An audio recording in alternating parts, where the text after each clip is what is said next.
ये कुछ important question है 10th क्लास एग्जाम के लिए, जो मल्टीपल चॉइस क्वेश्चन है। ऐसे ये है, if p equal to a b square and q equal to है ए b cube, then find HCF and LCM।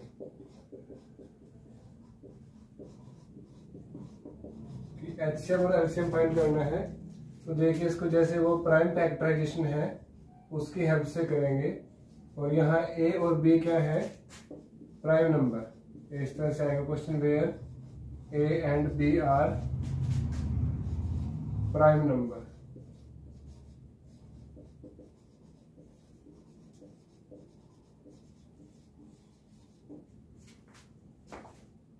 तो P इक्वल टू है ए बी स्क्वेयर और क्या इक्वल टू है ए बी क्यूब। तो हमें पहले HCF फाइंड करना है। तो HCF देखिए यहाँ से कितना आएगा, a की पावर है 1 और यहाँ पर a की पावर है 1। तो फर्स्ट प्राइम फैक्टर है a, तो HCF में क्या आता है, minimum power of each common factor. तो यहाँ आएगा a की पावर 1 और b raise to power 2, b raise to power 3। तो यहाँ आएगा b रेज़ टू पावर 2, क्योंकि इसमें आएगी मिनिमम पावर। उसके बाद आएगा LCM। LCM देखिए कितना आएगा, a रेज़ टू पावर है 1 और a रेज़ टू पावर है 1। तो ये तो आ जाएगा एज इट इज, क्योंकि LCM में क्या आता है, greatest power of each prime factor. तो सेकंड फैक्टर है b, यहाँ b रेज़ टू पावर है 2, यहाँ b रेज़ टू पावर है 3। तो ये आएगा a b raise to power 3। तो ये था फर्स्ट क्वेश्चन।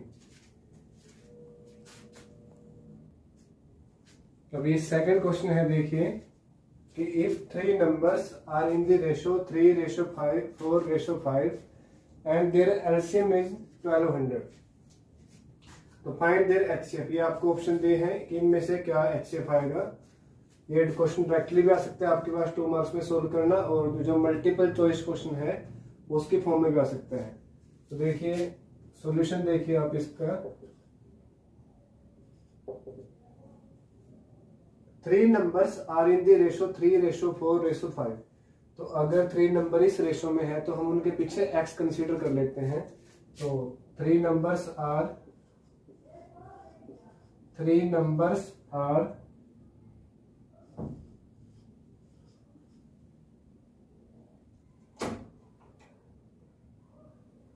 तो ये नंबर होंगे 3x, 4x and 5x।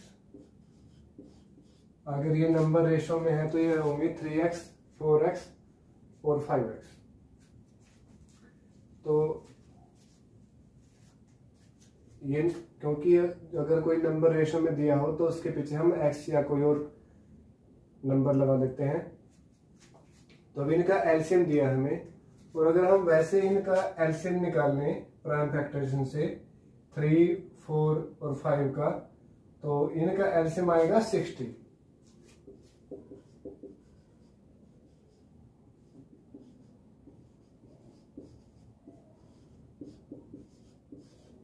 Three, 4 और 5 का एलसीएम आएगा 60। और ऐसे ही अगर हम इनका एलसीएम निकाल लें 3x, 4x एंड 5x, तो ये आएगा, पीछे इनके x भी आ जाएगा, जो ये था, ये हो जाएगा 60x। और वैसे एलसीएम दिया है इनका 1200, तो यहां से x कितना आ जाएगा, 1200 बाय 60, तो ये आ जाएगा 20। और ये भी देख लीजिए, क्योंकि ये 3, 4 और 5 का एलसीएम आपको 60 कैसे है, ये अगर किसी को ना समझ में आया हो तो देखो, ये 3, 4 और 5 क्या है, प्राइम नंबर है, और इनका किसी का भी कोई कॉमन डिवाइजर नहीं है। तो जो नंबर कॉमन, जिन नंबर्स का कॉमन डिवाइजर नहीं होता कोई, उनका जो मल्टीप्लिकेशन है वही उनका एलसीएम आता है। तो इनका एलसीएम आ जाएगा 60। तो यहाँ से x इक्वल टू आ जाएगा 20। और अगर ये तो आपको दिया हो कि इनका HCF कितना आएगा, तो ये तो आएगा HCF, क्योंकि बार बार देखिए x इनको डिवाइड कर रहा है इन जो ये 3 नंबर है इनको, और 3 4 5 तो क्या है, ये सभी कोप्राइम है आपस में। तो HCF आ जाएगा इनका 20। और अगर ये पूछें कि वो नंबर क्या होंगे, तो इनको मल्टीप्लाई कर देंगे। 3 इंटू 2 ये 20 60, 4 इंटू 20 80, और 5 इंटू 20 100। तो ये आंसर आ जाएगा। तो इस तरह से ये क्वेश्चन इंपॉर्टेंट है एग्जामिनेशन पॉइंट ऑफ व्यू से।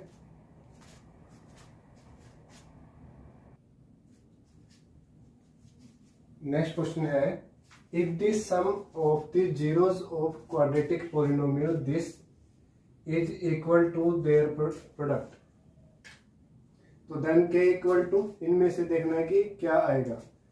तो पहले तो आपको ये बता दूं, देखिए इसके लिए जैसे आपको ये इक्वेशन दी है kx² plus 2x plus 3k, ये पॉलिनोमियल दिया है आपको। तो जो sum of the zero, let अगर हम ये मान लें, let alpha and beta be two zeros, तो अल्फा प्लस बीटा जो सम ऑफ द जीरो है वो होता है -b/a। तो यहां अगर हमने अल्फा बीटा मान लिया इसके zero, sum of the zeros, तो वो यहां से हमारा a कितना आएगा, x² का कोएफिशिएंट k, और b आएगा x का कोएफिशिएंट 2, और c आएगा कांस्टेंट टर्म 3k। तो अल्फा प्लस बीटा देखिए यहां से कितना आएगा, -b की वैल्यू है 2 और a की वैल्यू है k, तो ये आ गया। उसके बाद यहां क्या दिया है, sum of the zeros of the quadratic polynomial is equal to their product, तो वो उसके प्रोडक्ट के इक्वल है। तो अल्फा इंटू बीटा क्या आ जाएगा, प्रोडक्ट, वो कितना है c/a। तो अल्फा बीटा कितना आ जाएगा, 3k बाय k। तो यहां से देखिए k से k कैंसिल हो जाएगा, और अल्फा बीटा इक्वल टू आ जाएगा 3। तो अब यहां दिया क्या है कि जो सम ऑफ द जीरोस है वो प्रोडक्ट ऑफ द जीरो के इक्वल है, implies alpha plus beta equal to है अल्फा बीटा। तो जो कंडीशन दी है उसको पुट करेंगे, तो अल्फा प्लस बीटा की वैल्यू है -2/k, और अल्फा बीटा की वैल्यू है 3। तो यहां से क्रॉस मल्टीप्लिकेशन करके ये 3k आ जाएगा -2, और k इक्वल टू आ जाएगा -2/3। तो इसमें से ये जो डी पार्ट है इसका आंसर आएगा -2/3।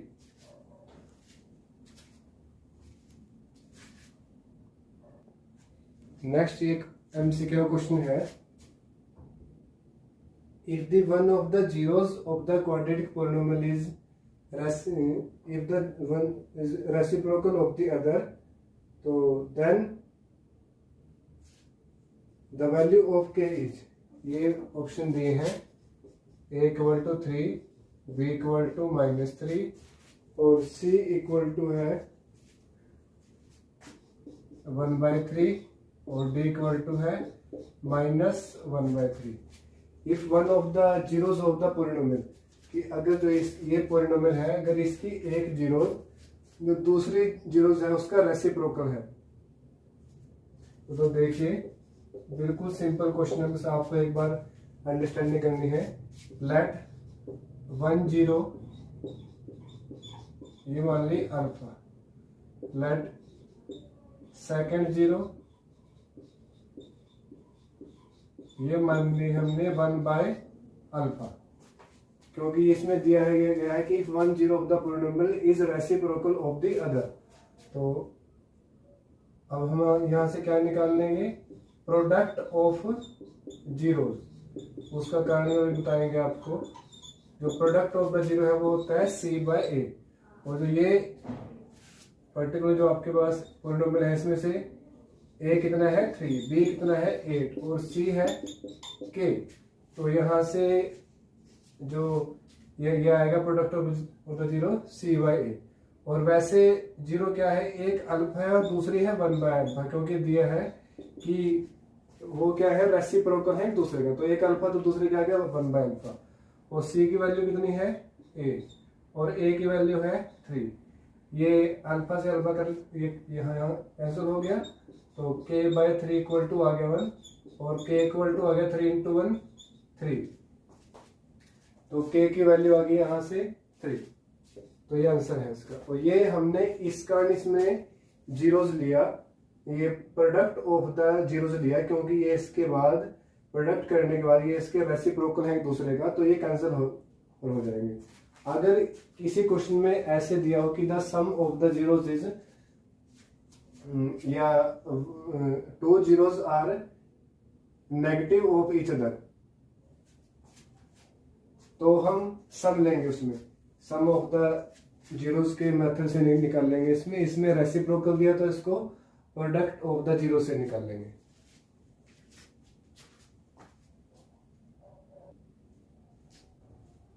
फिफ्थ क्वेश्चन देखिए, if 1 zeros of the quadratic polynomial this is negative of other, जैसे मैंने लास्ट क्वेश्चन में बताया था कि जो उसमें आया था उसमें रेसिप्रोकल था और जो इसमें आया वो negative of other, then k is equal to, तो इसमें आपको स्ट्रेट फॉरवर्ड ये करना है कि सम ऑफ द जीरोस निकालना है।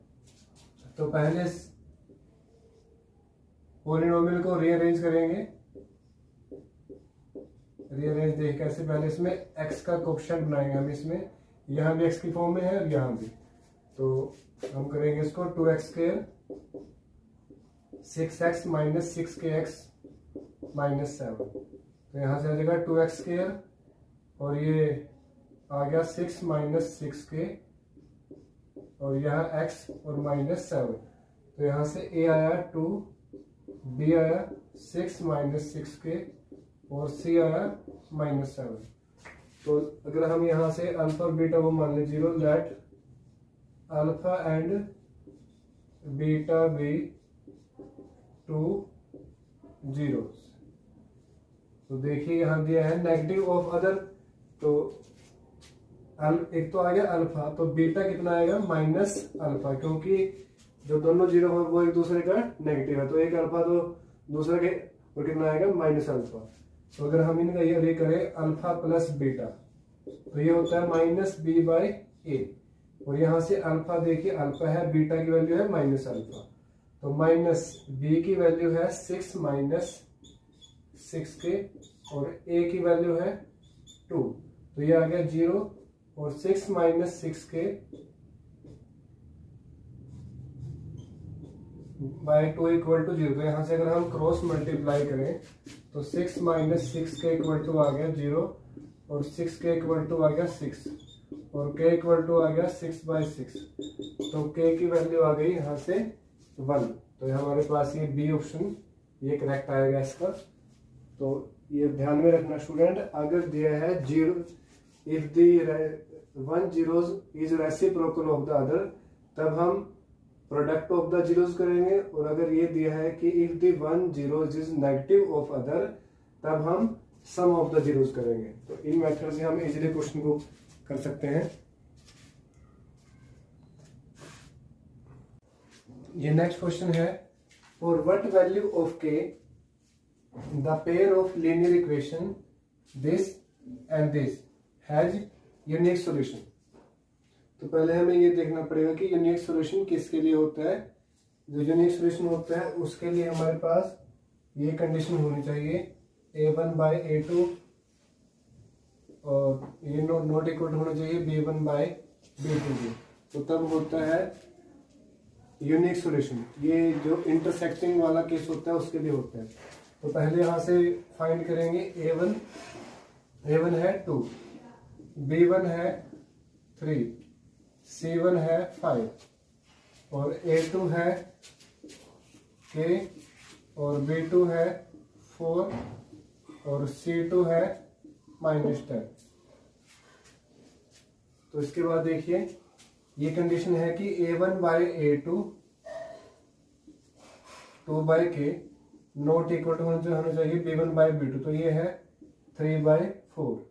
तो यहां से हम क्रॉस मल्टीप्लाई करेंगे 2 इंटू 4 8 और k इंटू 3 3k, तो यहां से क्या आएगा k नॉट इक्वल टू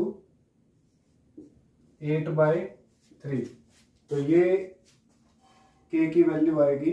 कोई भी आपको कंडीशन दी हो, यूनिक सॉल्यूशन हो, या इसकी जगह ऐसा दिया हो कि for which the system of equation has intersecting, तो तब भी ऐसे करेंगे। अगर पैरेलल हो तो पैरेलल के लिए कंडीशन निकाल लेंगे, और अगर कोइंसिडेंट हो, जैसे ये इस तरह के सम आते हैं, अगर पैरेलल हो तो ये केस आता है a1/a2 b1/b2 not equal to c1/c2।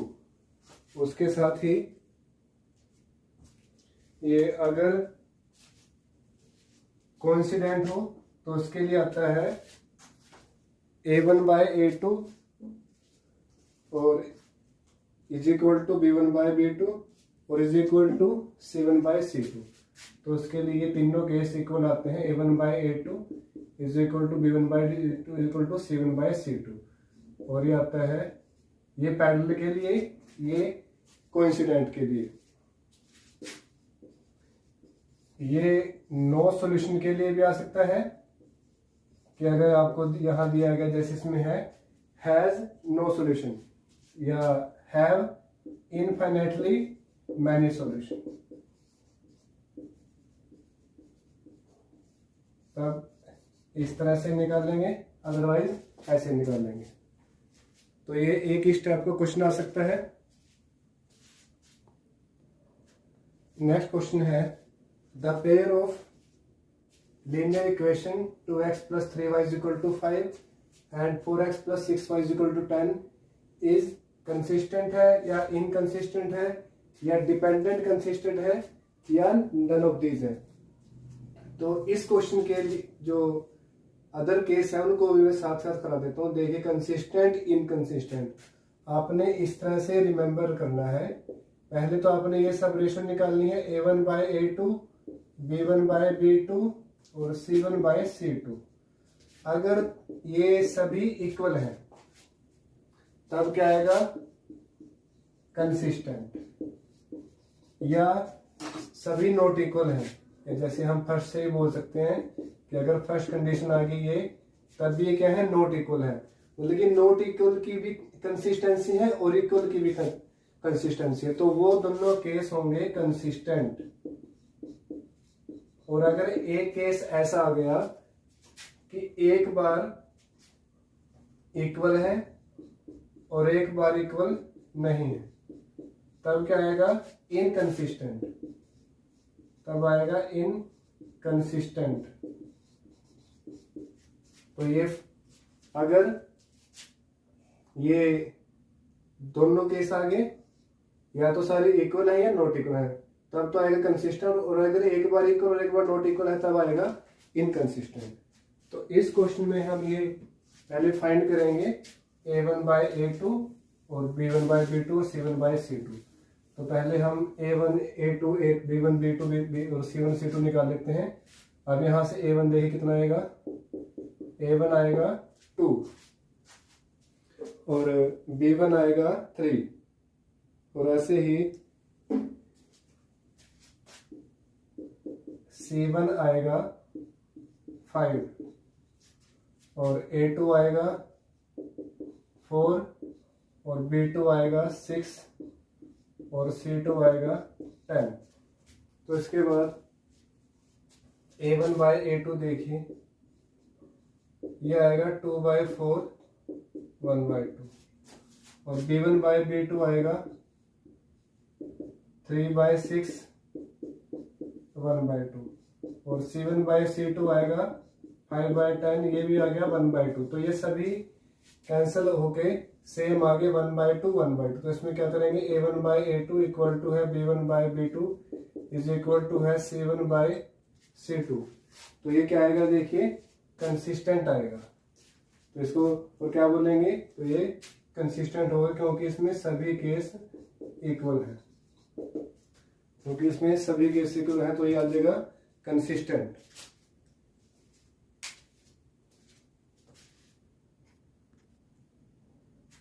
ये 8th क्वेश्चन है। इसके बाद सॉल्व दिस एंड दिस, और इसके आपको ऑप्शन भी दिए हैं। ए ऑप्शन दिया है x = 3 और y = 2 और बी ऑप्शन दिया है x = 6 और y = 2 और सी ऑप्शन दिया है x इक्वल टू 0 और y इक्वल टू 5, और डी जो ऑप्शन दिया है वो है x इक्वल टू 5 और y इक्वल टू 2। तो इनमें से देखना है कौन सा ऑप्शन आएगा। तो देखिए आंसर इसका कैसे करना है। एक तो आप इनको एलिमिनेशन या सब्स्टिट्यूशन से सोल्व कर सकते हैं। दूसरा इनका सबसे इजी मेथड क्या है कि जो ये पेयर दिया है आपको सॉल्यूशन का, x की वैल्यू और y की वैल्यू, ये इनमें डायरेक्टली पुट करके देख लो रफ में। और जैसे x की वैल्यू रखी है 3, तो 2 3 जा 6, और y की वैल्यू पुट की 2, तो 3 2 जा 6, 6 प्लस 6 16। तो ये फेल यहां से हो गया, एक इक्वेशन से ही फेल हो गया तो फेल है।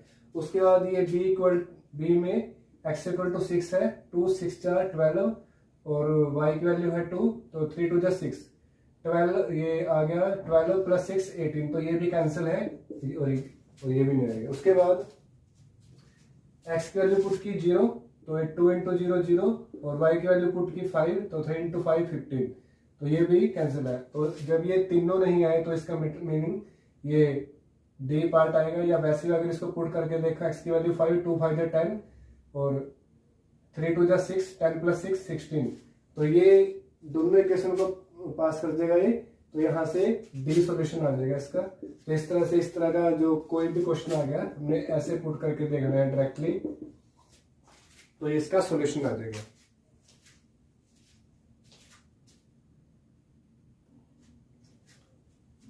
ये 9th क्वेश्चन है। इसके बाद if the zeros of quadratic polynomial this ax square plus x plus a are equal, then the value of a is, इनमें से a की वैल्यू कौन सी होगी। तो देखिए पहले ये ऐसे हमारे पास क्वाड्रेटिक पॉलिनोमियल है ax square plus x plus a। तो यहाँ से देखिए a की वैल्यू आ गई a, और b की जो b होता है x का कोएफिशिएंट 1, और c आ गया a। अगर पहले ए बी सी आ गया तो हम इसको कैपिटल ए बी सी भी पुट कर सकते हैं ऐसे ये। और हमें यहां से क्या निकालना है, बी स्क्वायर माइनस 4ac, और ये आ गया 1 का स्क्वायर माइनस 4 इंटू ए, तो ये आ गया 1 माइनस 4a स्क्वायर। अब देखिए 4 इक्वल रूट्स, जब रूट इक्वल है तो क्या कंडीशन होती है, b square minus 4ac equal to होता है 0। आपको यहाँ इस कारण कंफ्यूज कर दिया है कि जैसे उसमें बी स्क्वायर माइनस 4ac होता है तो यहाँ पहले ही a दे दिया, तो उससे कंफ्यूज नहीं होना। अगर वो पहले स्मॉल में है तो उसको कैपिटल में भी दे सकते हैं। तो इसको पुट करेंगे 0, 1 minus 4a square is equal to 0। तो यहाँ से 4a स्क्वायर जो है इक्वल टू आ जाएगा 1, और a स्क्वायर आ जाएगा 1/4, और a इक्वल टू आ जाएगा प्लस माइनस 1/2। तो ये सी पार्ट आंसर आ जाएगा इसका प्लस माइनस 1/2।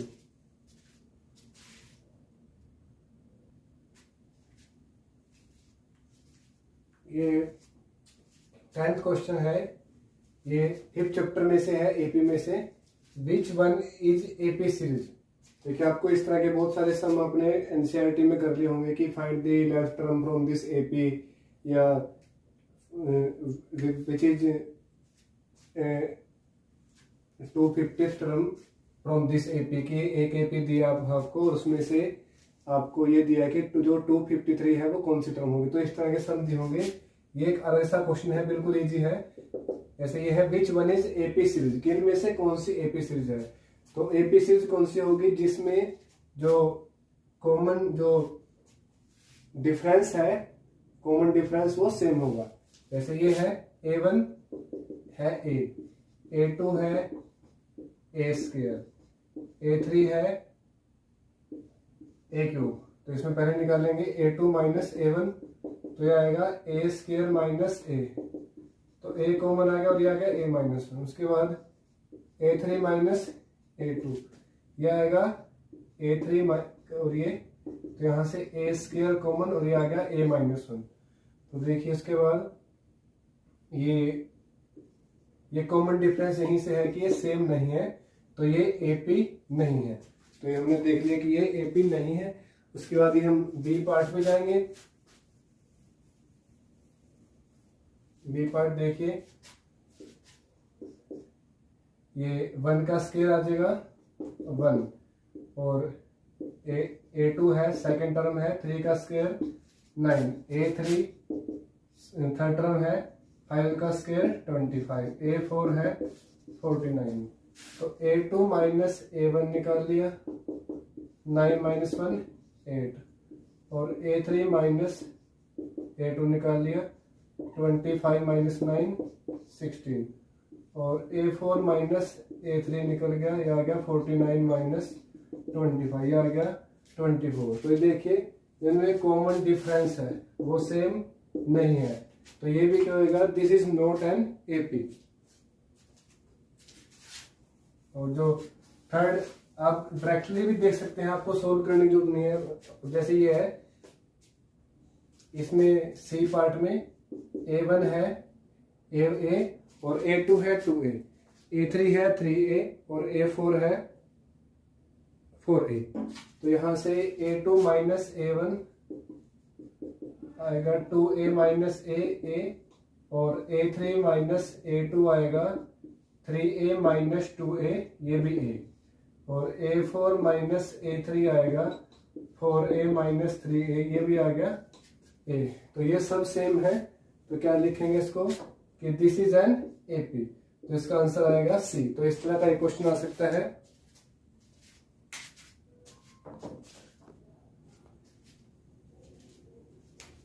ये 11th क्वेश्चन है, let triangle ABC similar to triangle PQR। ये ट्रायंगल सिमिलर है PQR के, then y plus z is equal to, कि y प्लस जेड किसके इक्वल होगा। तो देखिए इसमें ये थ्योरम लगेगी कि जो सिमिलर ट्रायंगल होते हैं, जो उनकी कोरोस्पोंडिंग साइड है, उनकी रेशो जो है वो सेम होती है। पहले ये करेंगे। तो ये MCQ को है क्वेश्चन, तो इसमें इसके कुछ वो भी दिए हैं, ऑप्शंस भी दिए हैं कि जैसे A की वैल्यू फर्स्ट है, A ऑप्शन है 2 प्लस रूट 3, कि y प्लस जेड की वैल्यू ये है, और B ऑप्शन है 4 प्लस 3 रूट 3, और C ऑप्शन है 4 प्लस रूट 3, और D ऑप्शन है 3 प्लस 4 रूट 3। तो ये ऑप्शन है यहाँ। तो देखिए आंसर देखने का क्या आएगा। अब ये ट्रायंगल ABC सिमिलर है ट्रायंगल PQR के, तो यहां से क्या होगा, जो इनकी कोरस्पोंडिंग साइड है, जैसे ये एंगल के एंगल कोरस्पोंड है, इस साइड की कोरस्पोंडिंग है ये, इस साइड की कोरस्पोंडिंग है ये, और इसके कोरस्पोंडिंग है ये।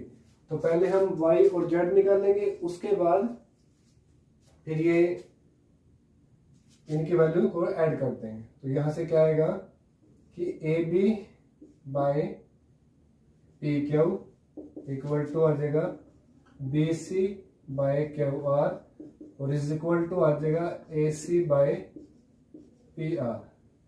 तो AB की वैल्यू है Z, PQ की वैल्यू है 3, BC की वैल्यू है 8, और QR जो है उसकी वैल्यू है 6, और AC की वैल्यू है 4 रूट 3, और PR जो है उसकी वैल्यू है y।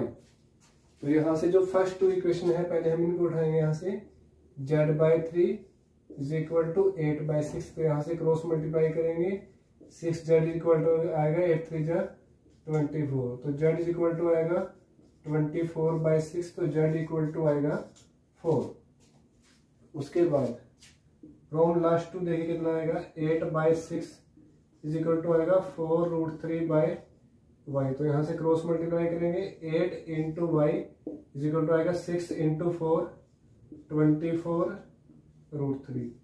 तो y इक्वल टू आएगा 24 रूट 3 बाई 8, तो 8 3 जा 24, तो y आ गया 3 √3 और z आ गया 4, तो y प्लस जेड देखिए कितना आएगा 3√3 प्लस 4, तो ये ऑप्शन आ जाएगा बी 4 प्लस 3√3 या 3√3 प्लस 4, ये एक ही बात होती है, तो ये इसका आंसर है।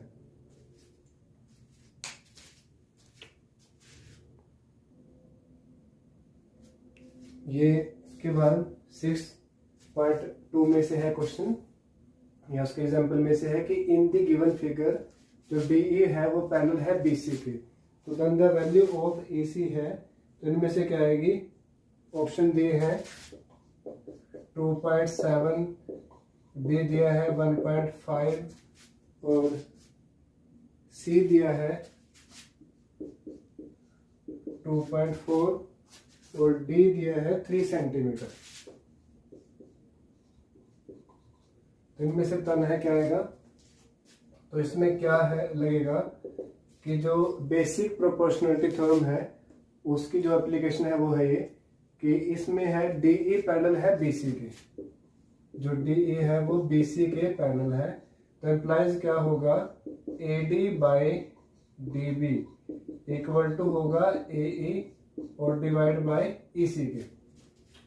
तो AD की वैल्यू है 1.5 और DB की वैल्यू है 3, AE की वैल्यू है 1.2 और EC की वैल्यू हमें फाइंड करनी है। यहाँ से क्रॉस मल्टीप्लाई करेंगे 1.5 इंटू EC इक्वल टू आएगा 1.2 इंटू 3, तो यहाँ से ये आ गया देखिए 1.5 EC इक्वल टू आ गया 3.6, तो EC आ जाएगा यहाँ से 3.6 बाई 1.5, तो यहाँ भी देखिए डेसिमल के बाद 1 डिजिट है और यहाँ भी, तो ये आ जाएगा, जब इसको 36 को 15 से डिवाइड करेंगे तो ये आ जाएगा 2.4, तो आंसर आ जाएगा इसका ये सी पार्ट 2.4। तो ये भी बहुत इंपॉर्टेंट मल्टीपल चॉइस क्वेश्चन है। ये 14 क्वेश्चन देखिए, the sides of some triangle are given below, तो which of this is right angle triangle among these, इसमें से क्या आएगा कि अमंग दीज कि इनमें से जो राइट एंगल ट्रायंगल है,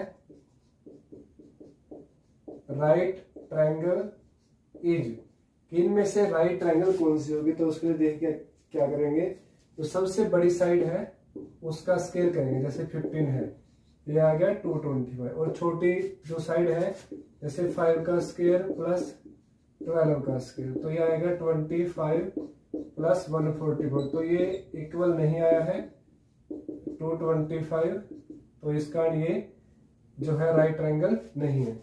जो पाइथागोरस जो थ्योरम है उसको जो इनमें से फॉलो करेगी वही राइट एंगल ट्रायंगल होगी। जैसे इसमें देखिए 5 का स्क्वायर प्लस 6 का स्क्वायर, तो ये आएगा 25 प्लस 36, तो ये 64 नहीं आ रहा है। उसके बाद जैसे हम थर्ड बड़ा करते हैं, इसमें क्या आएगा 8 का स्क्वायर प्लस 15 का स्क्वायर, ये आ गया 64 प्लस 225, तो ये आ गया 289, और ये होता है 17 का स्क्वायर। तो ये हमने ये देखना है कि जो बड़ी साइड है क्या उसका स्क्वायर बाकी जो दो साइड है उनके स्क्वायर के सम के इक्वल है, तो इस तरह से इसका आंसर तो इसमें है, तो ये आ जाएगा यहां से, तो इसका आंसर आ जाएगा थर्ड, ये आंसर है इसका। और भी कोई इस तरह का क्वेश्चन आए तो इस तरह करना है। ये 15 और 16 क्वेश्चन है, दोनों को एक साथ करा देते हैं। जैसे ये है, इनमें वो थ्योरम लगेगी कि area of two similar triangle कि ratio of area of two similar triangle is equal to the ratio of square of their corresponding side. जैसे ये है कि area of two similar triangle are in the ratio 49:121, then the side of the triangle are in the ratio, इनमें से क्या होगी, या the side of two similar triangle are in the ratio 2:3, then the area of the triangle are in the ratio, ये इनमें से कौन सा आंसर आएगा। तो देखिए अगर तो आपको एरिया दिया हो और साइड का निकालना हो तो क्या आएगा देखिए, रेशो ऑफ साइड, जो एरिया दिया है उसका स्क्वायर रूट कर दो डायरेक्टली। 121, तो ये देखिए 49 का स्क्वायर रूट आएगा 7, 121 का आएगा 11, तो ये आएगा बी पार्ट 7:11। और इसमें से देखिए अगर साइड का दिया है तो रेशो ऑफ एरिया आएगा, जो उनकी साइड है उनका स्क्वायर, जैसे 2:3 तो यह आएगा 2 का स्क्वायर और बाय 3 का स्क्वायर, तो यह आएगा 4/9, तो यह आएगा 4:9। तो आपने क्या अप्लाई करना है कि अगर साइड दिया है और एरिया का रेशो निकालना है तो क्या करेंगे, साइड के स्क्वायर का रेशो, और अगर एरिया दिया है और साइड का निकालना है तब स्क्वायर रूट करते हैं। तो ये इस तरह करना है, कोई भी सम इसका आ जाए।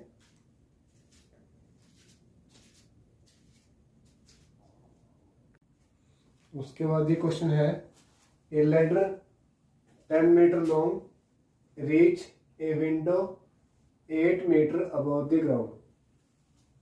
देखिए ये लैडर है, लैडर ऐसे होती है जो पहले होते हैं घर में यूज करने के, उसके लिए जो वो वाल के अगेंस्ट, ये वाल है तो वाल तो वर्टिकल होती है, तो वाल क्या है 8 मीटर अबव द ग्राउंड है और ये 10 मीटर लॉन्ग है लैडर। तो find the distance of the foot of the ladder, ये लैडर का फुट है फ्रॉम द वाल, ये वाल है तो इनके बीच का डिस्टेंस निकालना है। बहुत इजी है, बट आपको ये जस्ट स्टेटमेंट अंडरस्टैंड करने की रिक्वायरमेंट थी। उसके बाद इसको पाइथागोरस थ्योरम से निकाल देंगे।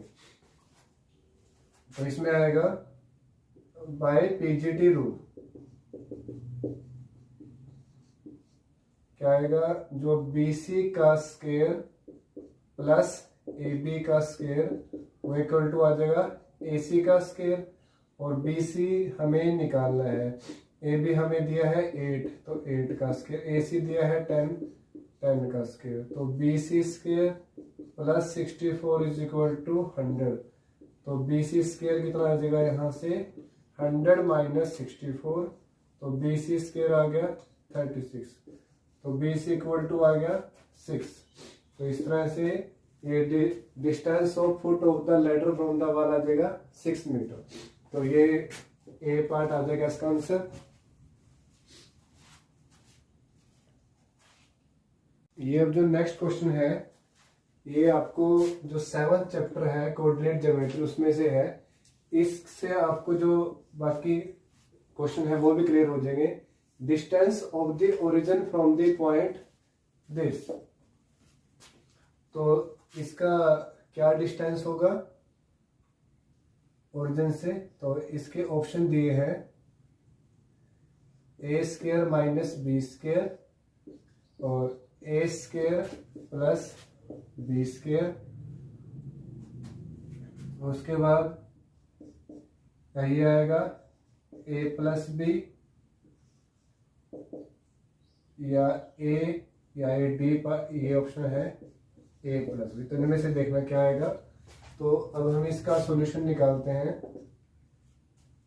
ओरिजिन के कोऑर्डिनेट हमने पहले चेक करने हैं। ओरिजिन के कोऑर्डिनेट होते हैं 0 0, और जैसे ये पॉइंट है ए, इसके कोऑर्डिनेट है -a और -b। अब हमें यहां से जैसे OA निकालना है, तो ये क्या आएगा देखिए, ये x1 हो गया, ये y1 हो गया, ये x2 हो गया और ये y2 हो गया। तो यहां से जो डिस्टेंस फार्मूला होता है तो वो होता है x2 माइनस x1 का square plus y2 minus y1 का स्क्वायर और उसका स्क्वायर रूट। तो यहाँ से OA देखिए कितना आएगा, -a -0 इसका होल स्क्वायर प्लस -b -0 इसका होल स्क्वायर। तो ये आएगा -a का होल स्क्वायर कितना आएगा देखिए, प्लस a स्क्वायर, -b का होल स्क्वायर कितना आएगा, प्लस b स्क्वायर। तो ये आ जाएगा a square plus b square उसका अंडर रूट। तो याद आएगा इसका जो b पार्ट है वो आ जाएगा इसका answer a square plus b square उसका अंडर रूट। तो ये था 18 क्वेश्चन।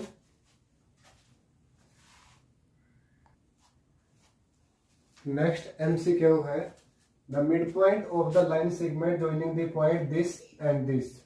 इनका जो ये दो पॉइंट है A और B, इनका मिड पॉइंट क्या होगा। तो पहले आपको मिड पॉइंट फॉर्मूला करा देते हैं। जैसे ये कोऑर्डिनेट है, पॉइंट A है, इसके कोऑर्डिनेट है जैसे x1 y1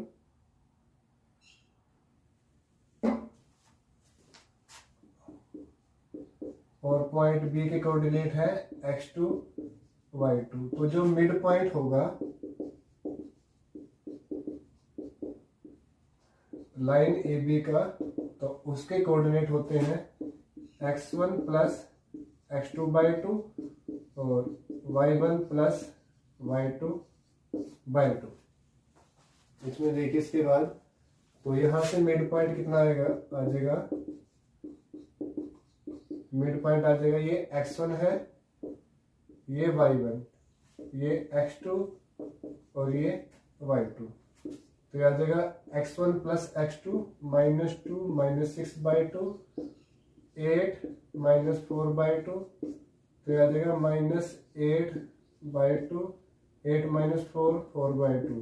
तो 2 4 जा 8, तो आ गया माइनस 4 और 2। तो ये कोऑर्डिनेट आ जाएगा, इसके आंसर आ जाएगा C पार्ट -4, 2।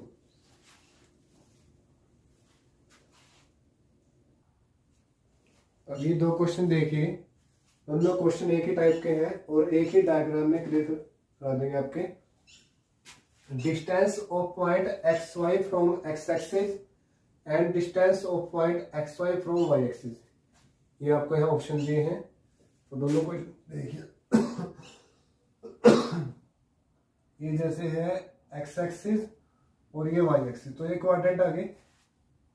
उसका जो ये पॉइंट XY है ये प्लस में है, तो दोनों तो ये मान लिया यहाँ पर आ गया पॉइंट XY। अगर XY की जगह कुछ और हो तब भी ऐसे करेंगे। तो फ्रॉम द X एक्सिस, अभी देखना है X एक्सिस, जो कोई पॉइंट X एक्सिस पर होगा तो उसके कोऑर्डिनेट होंगे X और 0 में, मीन्स वो जस्ट X एक्सिस पर है, Y पर तो वो 0 है। तो अब वो पॉइंट यहाँ है और यहाँ से इसका डिस्टेंस देखना है, तो वो आएगा Y यूनिट्स। तो ये आएगा यहाँ से Y यूनिट्स।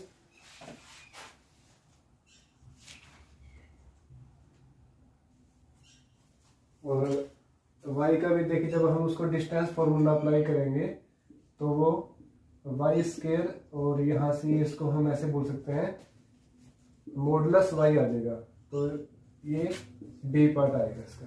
ऐसे ही अगर इसका डिस्टेंस देखें y एक्सिस से तो ये आएगा और ये यहाँ से x यूनिट्स आ जाएगा, x मॉडुलस फंक्शन यूनिट्स। तो इस तरह से ये d पार्ट इसका और ये b पार्ट।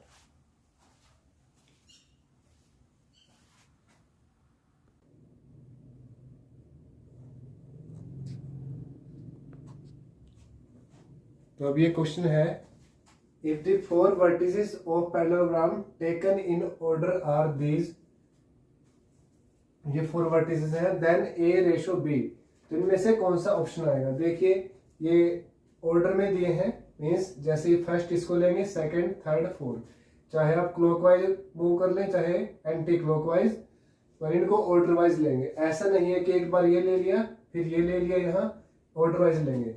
तो हमें पहले A और B की वैल्यू निकालनी है, फिर A रेशो B निकालना है। अब जो पैरेललोग्राम होता है उसकी देखिए क्या क्वालिटी होती है कि जो उसके डायगोनल होते हैं वो एक दूसरे को परपेंडिकुलरली बाइसेक्ट करते हैं। तो मीन्स उसको ऐसे भी बोल सकते हैं कि दोनों का जो मिड पॉइंट होगा दोनों डायगोनल का वो सेम होगा। तो ये आएगा mid point of AC equal to होगा मिड पॉइंट ऑफ BD। तो देखिए AC का मिड पॉइंट कैसे आएगा, -3 + 3/2 और -1 + 3 बाई टू इक्वल टू में बी डी का आएगा a प्लस 4 बाई टू और b प्लस 3 बाई टू। तो यहां से देखिए क्या आएगा, ये आ जाएगा -3 + 3 0 बाई टू 0, 3 - 1 2 2 बाई टू 1 और ये आएगा a प्लस 4 बाई टू और b प्लस 3 बाई टू।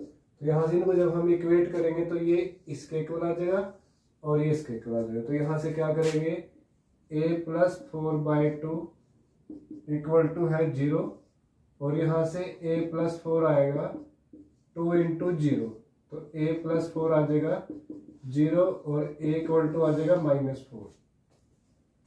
इसके बाद जो b प्लस 3 है बाई टू इक्वल टू है 1, तो यहाँ से b प्लस 3 आएगा 2 और b आएगा 2 - 3 -1। तो जब हम a रेशो b निकाल लेंगे तो आएगा -4 बाई -1, तो वो कैंसिल हो क्या आ जाएगा 4:1। तो इस तरह से जो ये b पार्ट है ये इसका आंसर आ जाएगा।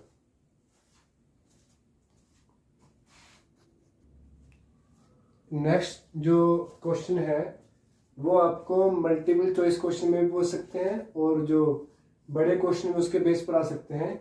जैसे अगर ये पूछ ले कि find the coordinates of the point of trisection of the line segment, जैसे यहाँ इसके लाइन सेगमेंट दे दिए x1 y1, इसके कोऑर्डिनेट दे दिए लाइन सेगमेंट के x2 y2 और ये बोल दिया कि जो इसके ट्राइसेक्शन है, ट्राइसेक्शन का मीनिंग होता है 3 इक्वल पार्ट, और अगर 4 इक्वल पार्ट बोले तो ये x1 y1 और x2 y2, इसके बेस पे क्वेश्चन आ सकते हैं। जैसे 4 इक्वल पार्ट तो ये 4 इक्वल पार्ट हो गए तो इसमें 2 पॉइंट्स आएंगे और इसमें 3 पॉइंट्स आएंगे। अब जैसे P के कोऑर्डिनेट निकालने हैं तो P से इधर पार्ट कितने हैं 1, इससे इधर पार्ट कितने हैं 2, तो रेशो मान लेंगे इसकी 1:2। तो इसको ऐसे करेंगे सोल्व, अगर 3 पार्ट है तो क्याऊ के निकालने तो क्याऊ से इधर पार्ट कितने हैं 2, क्याऊ से इधर कितने हैं 1, तो इसको क्या मान लेंगे 2:1। उसके बाद जैसे ये P पॉइंट है, P से इधर पार्ट कितने हैं 1 और P से इधर पार्ट कितने हैं 3, तो रेशो मान लेंगे 1:3 और क्या उसे इधर पार्ट कितने हैं 2 और क्या उससे इधर भी कितने हैं जैसे 1 1 1 1, तो इधर भी 2:2, इसको 1:1 भी मान सकते हैं। और अगर R के निकाल लेंगे तो ये आएगा 3:1। तो ऐसे करके हम इनके जो कोऑर्डिनेट है वो निकाल सकते हैं।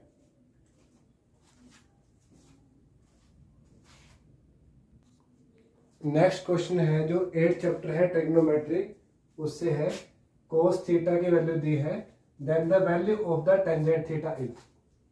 तो इस तरह का कोई भी क्वेश्चन आए तो उसके लिए पहले आपको ट्रायंगल बनानी है।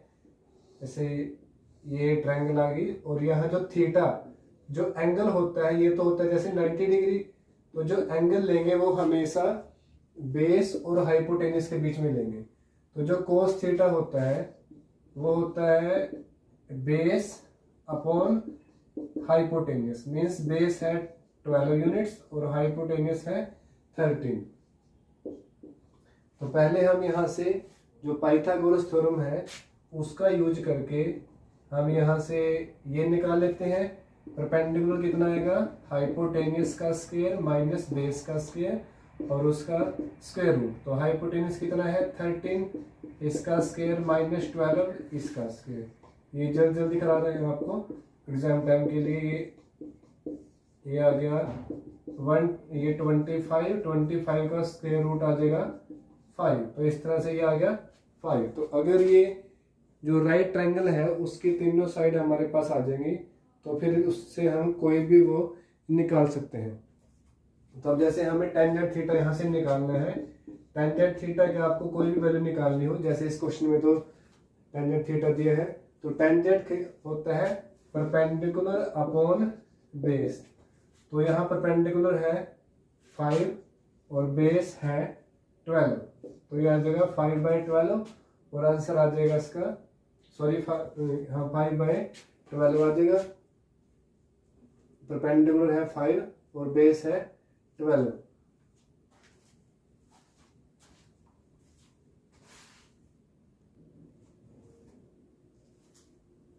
ये 25th क्वेश्चन देखिए उसके बाद, the value of sine theta for theta greater than 0 degree और लेस देन 90 डिग्री ऑलवेज। तो आप कोई भी सम निकाल लेंगे इसमें ट्रिग्नोमेट्री में जिसमें थीटा की वैल्यू दी होगी और साइन थीटा निकालना होगा, या जो आपको ट्रिग्नोमेट्रिक रेशियो टेबल दिया होगा, तो उन सब में क्या आएगी, जो साइन थीटा की वैल्यू है वो ग्रेटर देन या इक्वल टू 0 होती है और लेस देन इक्वल टू 1 होती है। सेम रूल कोस थीटा के लिए होता है, तो इसकी वैसे होती है कोस थीटा की ग्रेटर देन इक्वल टू 0 और लेस देन इक्वल टू 1। या आपको इस तरह से क्वेश्चन आ सकता है कि साइन थीटा इक्वल टू है 3/2, तो ये बताना है कि ये ट्रू है या फॉल्स है। तो ये क्या है, ये ग्रेटर देन 1 है, तो ये हो जाएगा फॉल्स, क्योंकि साइन थीटा की वैल्यू हमेशा लेस देन इक्वल टू 1 हो सकती है या ग्रेटर देन इक्वल टू 0। ऐसे ही कोस थीटा की टेंजेंट थीटा हो सकता है ग्रेटर देन 1। तो इस तरह से ये क्वेश्चन यहां से आ सकता है।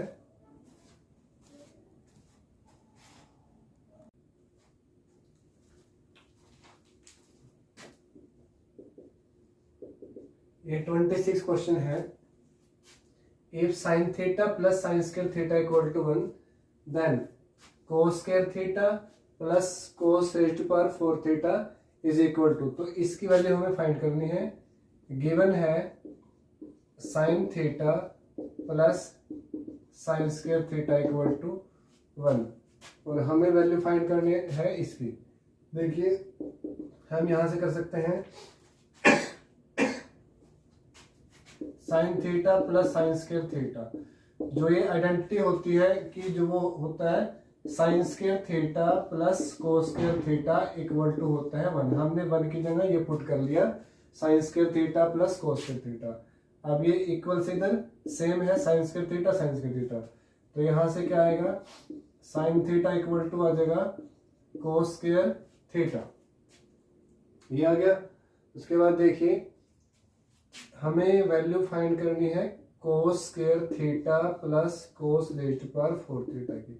तो कोस स्क्वायर थीटा की वैल्यू है साइन थीटा प्लस और cos raised to power 4 theta, तो ये है cos square theta raised to power 2, क्योंकि ये बन जाएगा कोस 4 थीटा, तो ये साइन थीटा और कोस स्क्वायर थीटा की वैल्यू फिर से है साइन थीटा, तो ये फिर से आ गया sign theta plus sine square theta और इसकी वैल्यू फिर से हमारे पास दी है, ये दी है 1। तो it means cos square theta plus cos raised to power 4 theta, इसकी वैल्यू जो है ये 1 आएगी। तो ये अच्छा क्वेश्चन है, आ सकता है और थोड़ा टिपिकल भी है, बस थोड़ा अंडरस्टैंडिंग करनी है इसमें। नेक्स्ट है 27th क्वेश्चन, ये जो चैप्टर 10 है सर्कल उसमें से है। In figure if TP and T Q are two tangents to a circle, कि जो टीपी और टी क्यू है ये दो टेंजेंट है सर्कल को, विद सेंटर ओ, जिसका सेंटर है ओ सर्कल का, so that angle P O Q, ये एंगल दिए है 115 degree, then angle P T Q is equal to. तो एंगल पी टी क्यू की वैल्यू हमें फाइंड करनी है। उसके बाद देखिए क्या रूल लगता है इसमें, जैसे ये टेंजेंट है और ये है रेडियस, तो जो सर्कल की रेडियस और जो सर्कल पे टेंजेंट होता है उसके बीच में एंगल होता है 90 डिग्री। ये आपको हमेशा ध्यान रखना है कि जो सर्कल की रेडियस और टेंजेंट होता है उसके बीच में एंगल होता है 90 डिग्री। तो ये होगा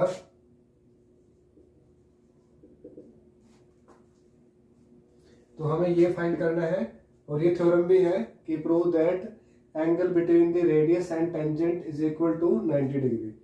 तो ये यहां से हो गया। उसके बाद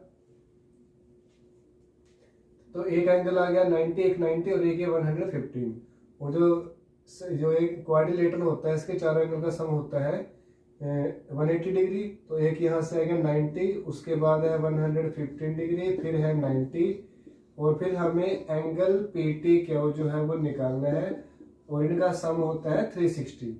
तो यहाँ से अब इनको ऐड करेंगे, ये आ जाएगा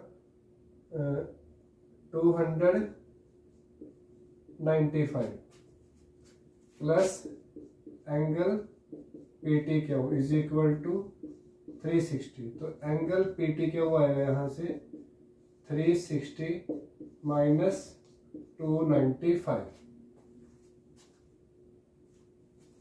तो ये एंगल PT क्या हुआ यहाँ से आ जाएगा 65 डिग्री। तो इसलिए इसका आंसर आएगा ये डी पार्ट। तो ये था 27th क्वेश्चन।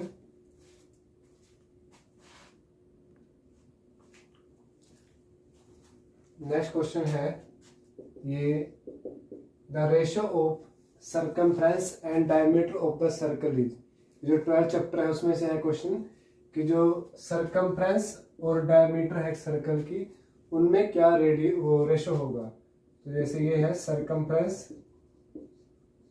और डिवाइड में डायमीटर, तो सरकमफ्रेंस का फॉर्मूला होता है 2πr और डायमीटर का होता है 2r। जैसे अगर r रेडियस है तो यहाँ से देखिए 2 कैंसिल हो जाएगा 2 से, r कैंसिल हो जाएगा r से, तो ये बचेगा π/1। तो इसका आंसर आ जाएगा ये बी पार्ट, ये आ गया π/1। तो इस तरह का क्वेश्चन आ सकता है 12th चैप्टर से। इसमें से मोस्टली मल्टीपल चॉइस क्वेश्चन ही आते हैं। नेक्स्ट क्वेश्चन है, what will be the area of sector of the circle with radius 6 centimetre and angle 60 degree. और इसके ऑप्शन में दिए हैं 132/7 सेंटीमीटर स्क्वायर और बी है 132/7 सेंटीमीटर क्यूब। पहली तो बात यह है कि जो भी एरिया आएगा वो हमेशा स्क्वायर में आएगा, तो सेंटीमीटर क्यूब वाला या सेंटीमीटर वाला तो आएगा ही नहीं। नेक्स्ट आएगा 132/7 सेंटीमीटर, या डी दिया है 44/7 सेंटीमीटर स्क्वायर। तो इनमें से देखना है कौन सा आएगा। ये क्वेश्चन जो है मल्टीपल चॉइस क्वेश्चन में भी आ सकता है और 2 मार्क्स में भी आ सकता है। तो आंसर देखिए, ये जो सर्कल है इसका जो रेडियस दी है r 6 सेंटीमीटर, थीटा दिया है 60 डिग्री, तो area of sector of circle ये होता है, इसका फॉर्मूला होता है θ/360 और πr स्क्वायर। तो थीटा की वैल्यू पुट की हमने 60 डिग्री और ये 360 और पाई की वैल्यू 22.7 और r की वैल्यू है 6, तो 6 × 6। अब देखिए या 0 से 0 कैंसिल, 6 6 जा 36 और 6 से कैंसिल 6, तो ये आ गया 22 6 जा 132/7 सेंटीमीटर स्क्वायर। तो जो ये आंसर आएगा इसका ए पार्ट 132/7 सेंटीमीटर स्क्वायर।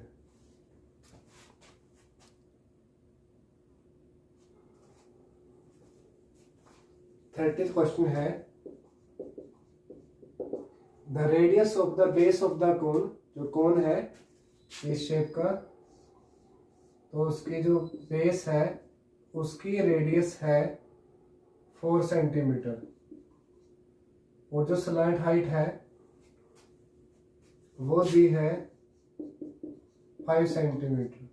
तो इट्स CSA होता है कर्व्ड सरफेस एरिया, तो वो निकालना है। तो CSA ऑफ कोन, इसका फॉर्मूला होता है πRL। तो पाई की वैल्यू है 22/7, रेडियस की वैल्यू है 4 और जो स्लांट हाइट है वो है 5। ये जैसे इसमें पाई के टर्म में दिया है तो हम इसको पाई को एज इट इज पुट कर लेते हैं, तो ये आ जाएगा 5 4 जा 20 पाई सेंटीमीटर स्क्वायर, क्योंकि एरिया है तो सेंटीमीटर स्क्वायर में आएगा, तो ये आ जाएगा 20 पाई सेंटीमीटर स्क्वायर।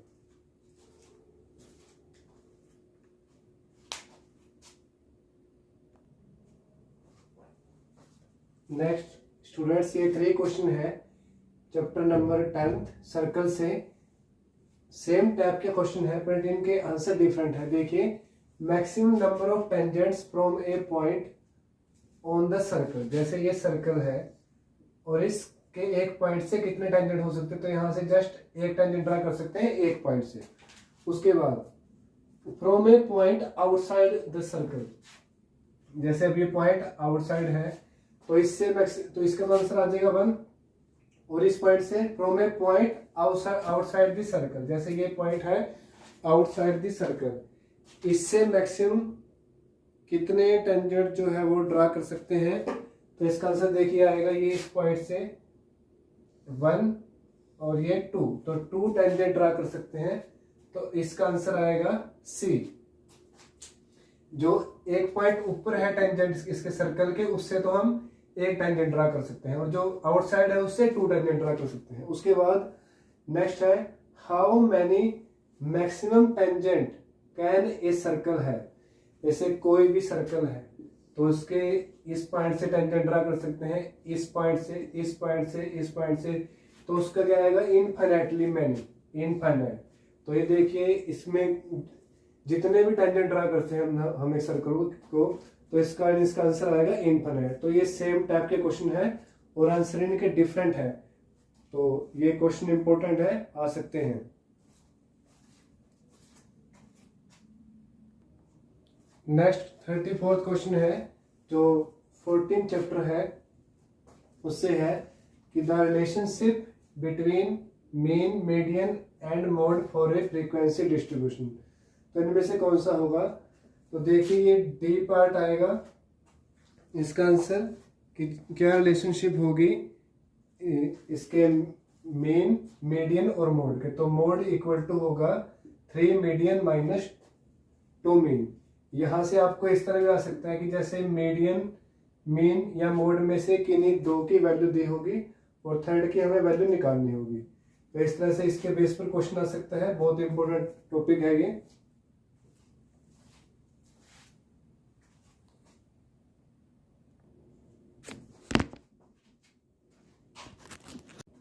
नेक्स्ट ये 35th क्वेश्चन है कि आपको प्रोबेबिलिटी ऑफ एन इवेंट दी है P ऑफ E, तो ये है 0.05, तो प्रोबेबिलिटी ऑफ नॉट E निकालनी है। इसकी जगह ऐसे भी दिया हो सकता है कि what is the probability of not E, तो ये भी आपको दिया हो सकता है।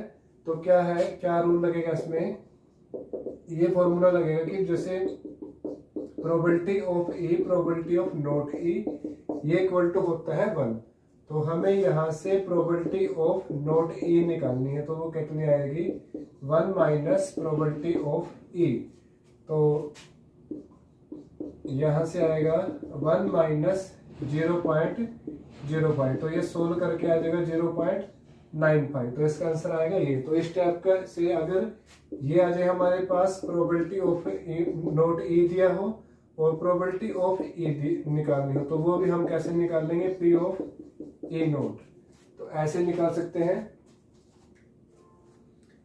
तो इस तरह से ये 35 क्वेश्चन है, ये बहुत इंपॉर्टेंट है।